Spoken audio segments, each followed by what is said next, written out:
Hey guys, I'm Nathan with Duck River Honey, and today I want to share my beekeeping smoker system with you. And I've got to say, a lot of this is pretty simple. It works good, but there is one tip in here that I think is really good and could benefit almost any beekeeper, so stick with me.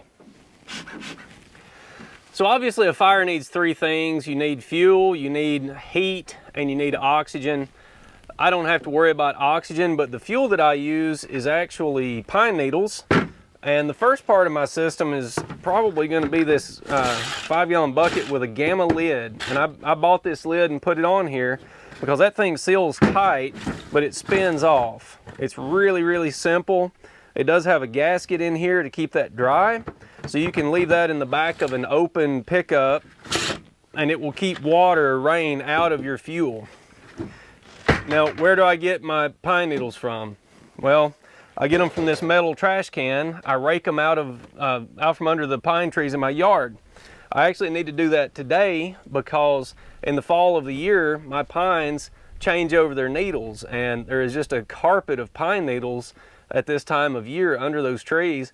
I go in once a year and refill a couple of cans and keep them in the shed behind my house. They stay nice and dry. And then whenever my bucket gets empty, I just refill the bucket out of the cans. That works great. The next part of the system, heat. A lot of people will use newspaper, actually start a fire inside the smoker. I find that takes a long time. So I've just got a propane torch with an auto igniter.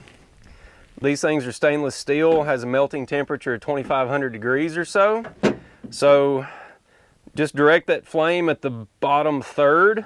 And of course I usually do that on both sides. Seems to get the smoker lit a little better, especially if it's really humid.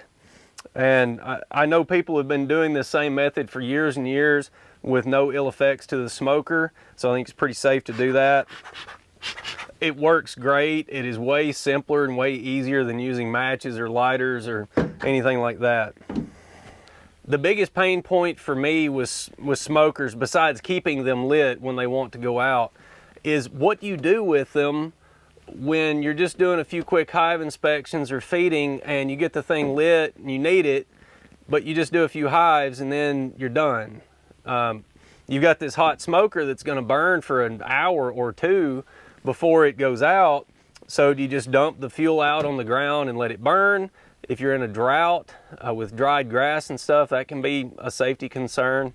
You put it in the back of the truck hot. Well, I've got chainsaw gas in here. I don't want to do that. I don't want to melt my bed liner. So what do you do with this thing when it is hot and you get done with it? I found that a 10-inch smoker fits really nice in a 40mm military surplus ammo can. This thing has a gasket in here. It's airtight. That smoker will use up all of the oxygen inside this can and it will put the smoker out. So it saves my fuel, and I can now stick this thing in the back of my truck with no worries about catching my chainsaw gas on fire or melting anything or sparks blowing out of the back of my truck as I'm going down the road. The only real detriment of this can is that since it does use up all the oxygen inside, it actually pulls a vacuum on the lid. It can make the lid pretty difficult to open. Luckily, most beekeepers have hive tools, and if you come in under the side here, you can break that vacuum. You can also use one of these levers to kind of pry, and you'll break that vacuum up, and you'll feel it happen when it does happen. And I've always been able to get the lid off without too much trouble, and I just think that this is a tip that almost every beekeeper can benefit from.